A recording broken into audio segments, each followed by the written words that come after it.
Magandang araw Kabolas. Sa video po na ito, ilalabas natin yung ating pong current na top 10 MVP candidate. Now, klaruhin lang po natin ito pong nilarank natin, hindi lang po yung kanilang current performance po yung naging basehan. We are also trying to project what will happen in the future. Kaya naman, in a way, wag nyo sasabihin na ito yung currently po na top 10 top performers po. Hindi po So, we are trying to predict our top 10 best candidates po na pwede makakuha nga po ng most valuable player po na award this season. So, sa mga hindi pa po nakasubscribe, pakipindot naman po yung subscription button. Number 10 po sa listahan natin is Christian Stanhardinger. So, ganito po yan, kabola. So, ang ating naiisip kasi is that, of course, Stanhardinger is really struggling right now. So, he is not even top 2 scorer po ngayon sa kanyang team kasi of course kinakapapa po nila kung paano po siya i-incorporate po ngayon sa kanilang team. Pero nevertheless, yung din team na kasi na Ginebra is struggling in a way at 2-2. So kapag ito pong si Stanhardinger, pagbalik po ng liga, suddenly gumanda po ang laro ng Ginebra at gumanda rin ang laro po ni Stanhardinger, that will now be a good storyline for MVP voters to catch in, diba? Parang ang isipin nila, gumanda ang laro ng Ginebra kasi gumanda rin yung laro ni Stanhardinger, and then of course they will have a deep playoff run. That is almost expected na, di ba? Knowing kung gaano po kalakas po na kanilang lineup, di maganda rin po maging story kung sakasakali lang na mag-reverse na po itong laro po ni Stanhardinger at ito pong laro ng Ginebra. Number 9 natin is CJ Perez. So hindi po nakakagulat that Perez now is currently the top scorer po ng San Miguel Beermen at 17.5 points.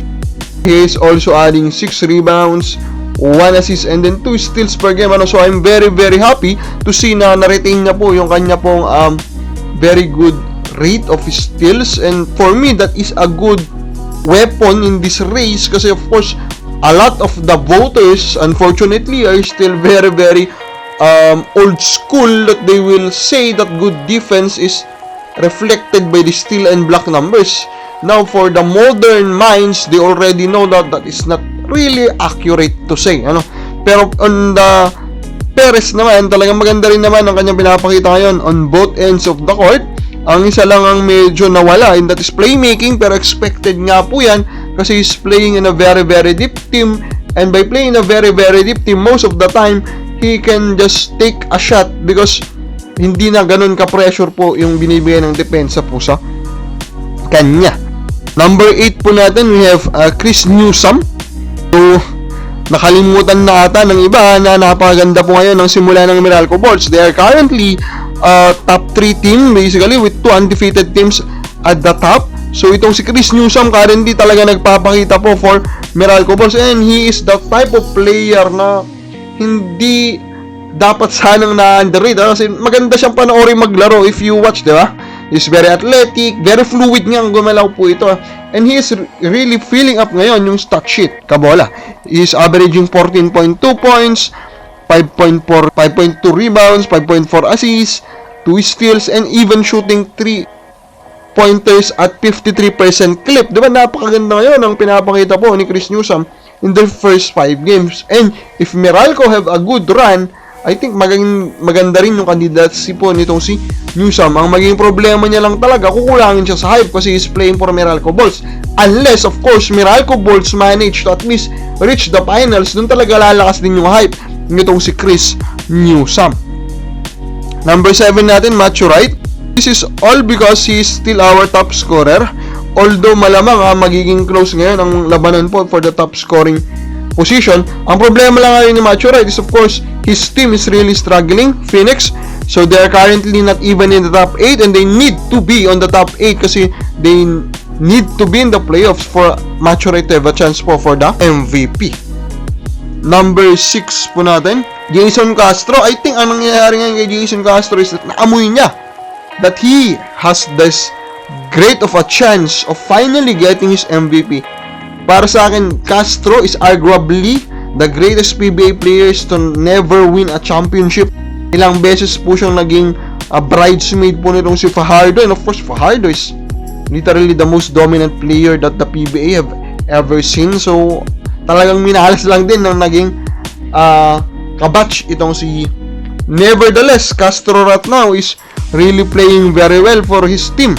He's currently the top assist guy of the league. So, kumbaga, binalik po siya ni Coach Chot Reyes as the main driver po of their offense. Although kasama niya doon itong si rookie Mikey Williams.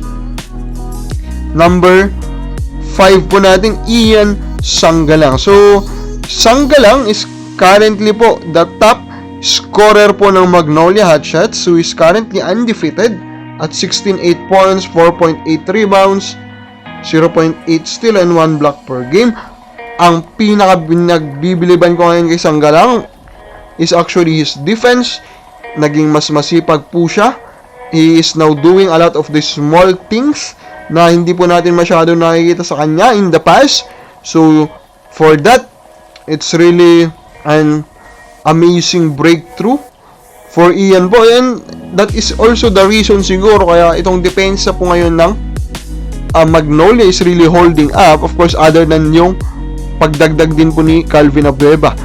I also think na maganda-ganda yung chemistry po nila ni Calvin Abueva, and their combination right now is really clicking. And if Sanggalang and Magnolia have a good run, then of course magiging maganda rin po ang candidacy nitong si Sanggalang. Fajardo pa rin ang number 4 natin. Yes, he is currently struggling, of course. He's not even a top 3 scorer ngayon for San Miguel.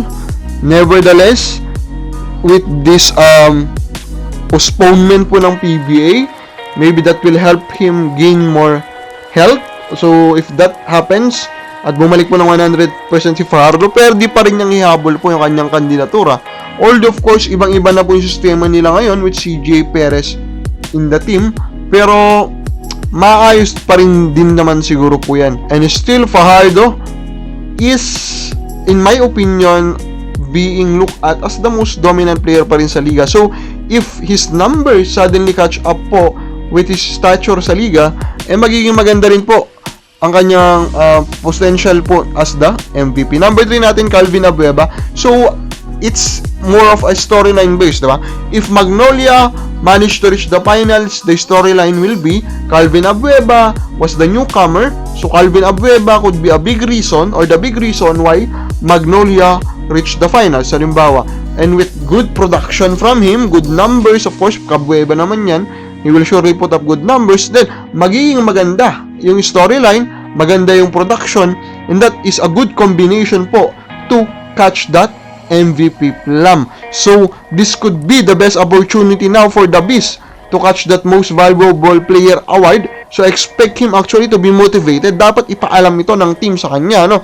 That he has a very good chance of getting that MVP. Although, of course, meron din pong risk pa rin in a way yung mga ginawa niya in the past na magiging rason kaya hindi po siya papanigan ng ibang mga boboto, from players up to the coaches siguro, and even the PBA. Number 2 natin will be Greg Slaughter. Unfortunately, nasa baba pa rin po ang Northport, pero kung sakasakaling may magandang run po ang Northport sa playoffs, of course, people will point to Greg Slaughter as the reason why, and Slaughter is arguably po ngayon the most dominant giant in the league. Nakita natin kung paano yung ginawa niya po against San Miguel, who was Fajardo, was Tautua, and he was really the top giant during that game. And if that is the case, then of course, if Fajardo lang po nila yung storyline dati pa ni Fajardo, and Slaughter could be the choice of the majority of voters. Last but not the least, and my number 1 MVP candidate, Stanley Pringle, currently the 5th top scorer po ng liga and the top scorer po of Ginebra, and Ginebra is still our number 1 candidate to win that championship. So if Pringle is the top player of Ginebra, he should be the top player po or top candidate for the MVP. Ikaw ba, Kabola? Sino sa palagay mo po ang iyong top MVP candidate? Comment lang po sa baba.